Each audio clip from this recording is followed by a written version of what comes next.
Hey everyone, Peter Zeihan here, coming to you from the Reflecting Pool in DC, which is up opposite the Jefferson Memorial, which is probably my favorite of the memorials, and Jefferson my favorite president. So I thought it would be a good drawback to talk about perhaps the world's most un-Jeffersonian leader and one of my least favorite people, Mohammed bin Salman, the Crown Prince of Saudi Arabia. Now, Mohammed bin Salman is, what's the best way to put this? He's the quintessential millennial. He's entitled. He gets very disappointed and a little pouty when he doesn't get his way. But he also is very good at managing people.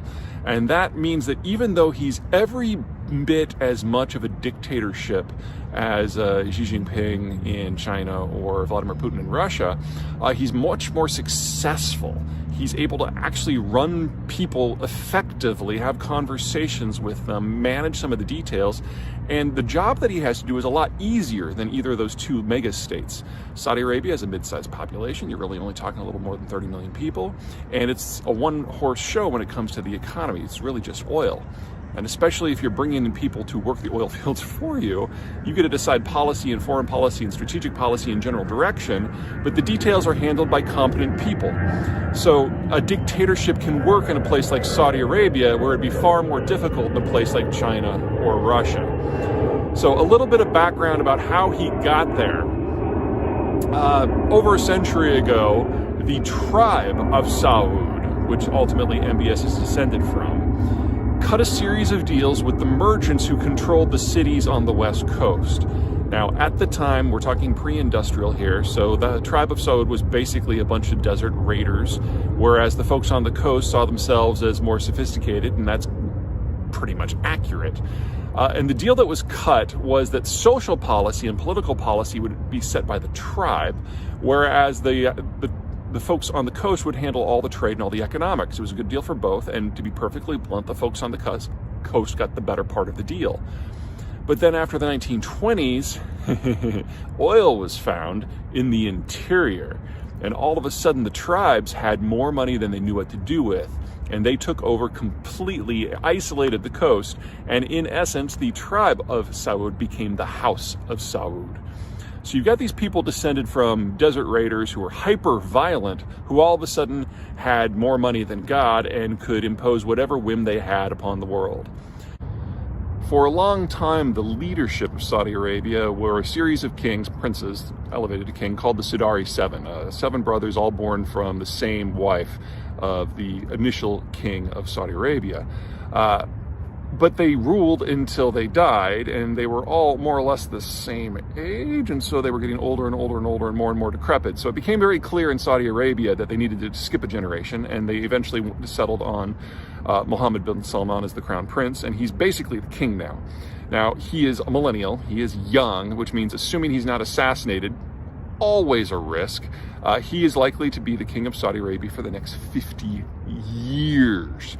So Saudi Arabia has something that the Russians and the Chinese will never have: continuity of government while controlling a resource that no one can do without, because it's not an issue of relocating the manufacturing base. You either have the oil or you don't. So this is a country that is long for this world, and as such, the ambitions of Mohammed bin Salman and the goals of Saudi Arabia are not simply fused, they matter on a global scale.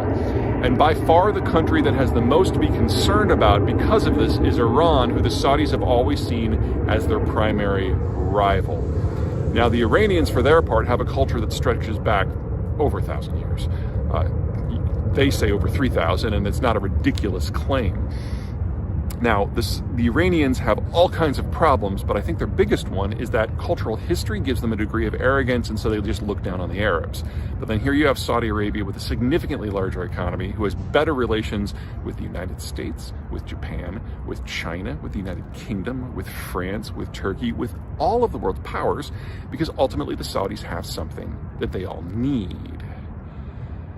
Which means, in a post-American Middle East, the question isn't, will the Saudis try to take out the Iranians?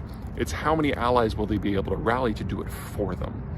And as we get into a bigger and bigger energy crisis globally, MBS's goal of completely destroying the Iranian state all of a sudden looks a lot more feasible. It is easy for the Iranians to close the Strait of Hormuz and restrict energy. flows to the rest of the world. But it would be a snap for the Saudis to do it. And unlike the Iranians, the Saudis actually have other outlets. They can get over half their crude out via pipe to the Red Sea and ignore anything that happens in Hormuz. So a war is shaping up in the Middle East that is going to be globally consequential. And with the United States no longer on scene, it all comes down to the ambitions and the foibles of a guy who thinks it's okay to take a hacksaw to journalists who write things about you that are not sufficiently flattering. Fun times ahead. All right, see you soon. Hey everyone, Peter Zeihan here, coming to you from Birmingham, Alabama, where I'm nursing a bit of a hangover. Southerners, oh my God. You may have noticed that in the financial markets, the United Kingdom is having a really tough week. The proximate issue is that the new government under Liz Truss released a short-term budget that the markets really did not like, and everyone seems to be piling on and punishing Britain in any way they possibly can. The pound has dropped precipitously, and it's entirely possible that it's going to be at parity with the US dollar in the not-too-distant future. And by not-too-distant future, I mean possibly days.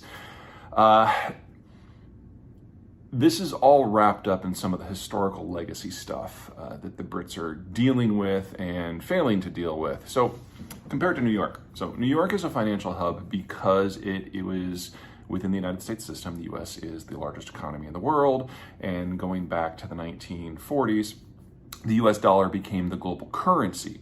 And since New York was already the primary financial center for the United States, it then became the primary financial center for the world.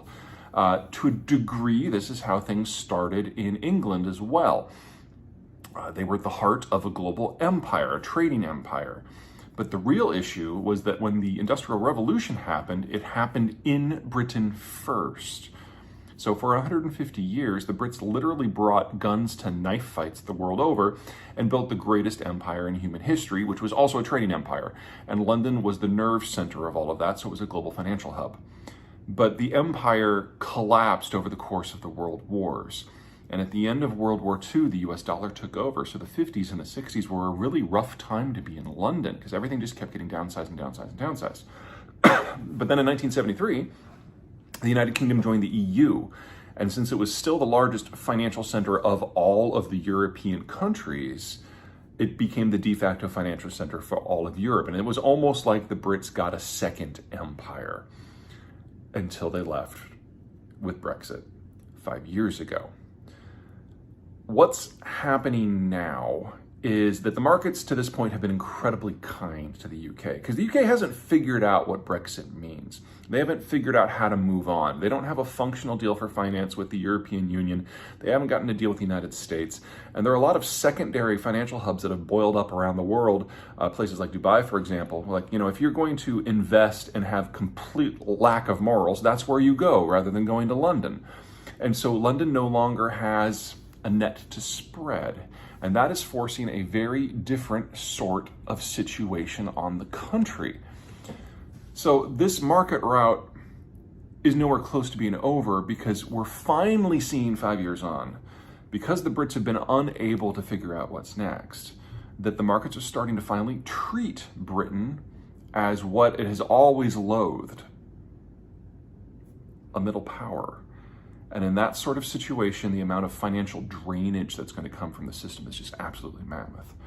So unless the Truss government or its successor is able to hammer out some sort of post-European Union trade system with someone, we are only at the very beginning of a very long road down. Okay, that's it for me. Until next time.